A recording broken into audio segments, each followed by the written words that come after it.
So today we're going to take a look at how we measure solutions, and the terms that we acquire in this section are going to be used pretty much throughout the rest of the year.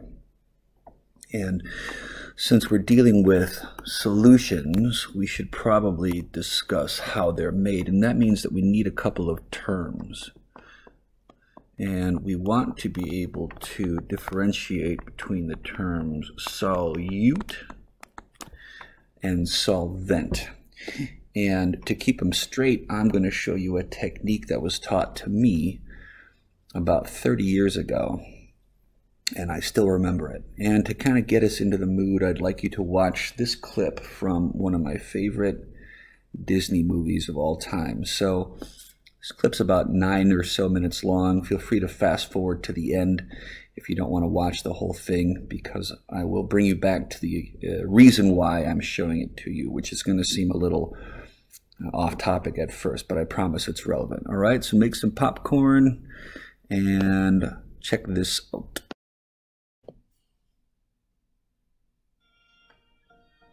Ahora, una composición musical que cuenta una historia muy concreta. Se trata de la leyenda de un brujo y su aprendiz. Era un muchachito muy inteligente, muy ansioso de aprender su oficio, pero desgraciadamente empezó por poner en práctica alguna de las mejores artes mágicas antes de aprender a dominarlas.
veces damos por sentadas las cosas más importantes de la vida, como tomarnos un tiempo para nosotros mismos. O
So if you haven't figured out yet why I showed you that scene, that whole vignette from this particular movie, it is because of this scene, and I've got a screenshot that I want to show you. It looks like this.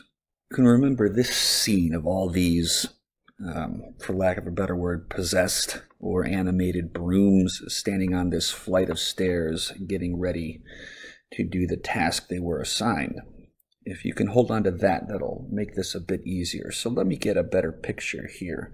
And this is how we're going to keep in mind the difference between solute and solvent. Here was what I was taught about 30 years ago. So I'd like you to imagine, if you will, that you have a cup of hot coffee in front of you that, it's breakfast, it's morning, you got to get your coffee going. And so here is a cup of hot coffee. And it's got steam coming out of it and all that stuff. And you're one of these people that likes a bunch of sugar in your coffee, and you don't like to just pour it in. You like to use a sugar cube. And so you've got your sugar cubes, and they're like this. So I'm going to apologize for the crudity of this drawing. And let's say that you like about 20 sugar cubes in your coffee. It's just the way you roll, I guess. And because you're an apprentice sorcerer, you've been practicing, you don't want to put your sugar cubes in your coffee by yourself, so you're going to let them do it. And so here's what you have. You've got your sugar cubes, and you've cast a spell upon them, and they, rather than you putting them in, are putting themselves into your coffee. And you've built a nice little flight of stairs that they are happily walking up. And here is the trick. As they get to the top, and right before they dive in, they salute. So if you can keep this in mind you will always keep this straight. The solute salutes the solvent. If you can keep that in mind, you will always remember that is the solute that goes into the solvent. So let's take a look at how this works. This term concentration, and it is a general term for how strong a solution is. If you're making lemonade and you don't use enough of the lemonade mix in your water, it's not going to taste very strong. It's not very concentrated. If you use way too much, it's going to taste awful. It's going to be way too strong. It's going to be way too concentrated. So this term concentration is a very loose term that says how much solute is in the solvent. And we're going to use two versions. The first one we're going to use is called molarity. It's going to be abbreviated with a capital M. Let me make sure that looks like a capital M. Now you've seen this before, this unit molarity before, even though you may claim you have never heard of it. Let me show you where you've seen it. It came from Lab 11D that we just did last week at the end of Chapter 11. And if you recall, I said that this is a 3 molar solution of hydrochloric acid and that it is very dangerous. This, capital M, is this. And what it means is number of moles of solute, what we are dissolving, per liter of solution. So what this means, this 3 molar hydrochloric acid, what this means is that we have 3 moles of hydrochloric acid in every 1 liter of solution. So let me show you how this works. We'll try a couple of calculations. And it's a really simple set of calculations. Let's do it in a shorthand here. Molarity is equal to moles over liters. And I'm going to ask you to do this in a couple different versions. And so a good way to do that is with what we call a devil's triangle. And the way a devil's triangle works is this. And you've probably seen one before. So let's make this a little smaller. If I was going to ask you to calculate molarity, you'd say that molarity is equal to moles over liters. If I was going to ask you to calculate volume in liters, you would say that liters is equal to moles over molarity. And finally, if I was going to ask you to calculate how many moles, you would say that moles is equal to molarity next to liters, which is, of course, multiplying. So let's try a real simple one. And we'll do an example of a problem you could expect me to ask you guys to try. Here's a good example. What's the molarity of 90 grams of HCl in 500 milliliters, otherwise known as 0.5 liters? So obviously it's asking for molarity, and that means it's moles over liters. So the first thing that we're going to want to do is find out how many moles of our solute, how many moles of HCl do we have? If we have 90 grams. Now, some of you guys round a little differently. I round chlorine all the way up to 36, and that makes the molar mass of HCl 37 grams, right? Because hydrogen's 1, chlorine 35.5. I rounded up to 36, so that's 37 in 1 mole. So make sure you have a calculator handy because we're going to need one quite a lot. Let me turn on my fancy one. Bingo, and what we're going to say is 90 divided by 36. This tells us how many moles of solute we have. 2.5. Now, what we want to do is find out what the concentration is. So to do that, we're going to plug that into the equation for molarity, which is this guy. So, what's our molarity? We've got 2.5 moles of HCl. And how many liters of solvent do we have? 500 mils, otherwise known as 0.5 liters. I don't think you need a calculator for that one, but if you do, here's what it looks like. We're going to take our 2.5 and we're going to divide that by 0.5 liters, the same as multiplying by 2, and that means that we have a concentration of hydrochloric acid that is 5 molar, a little bit stronger than the 3 molar that we used in lab 11D.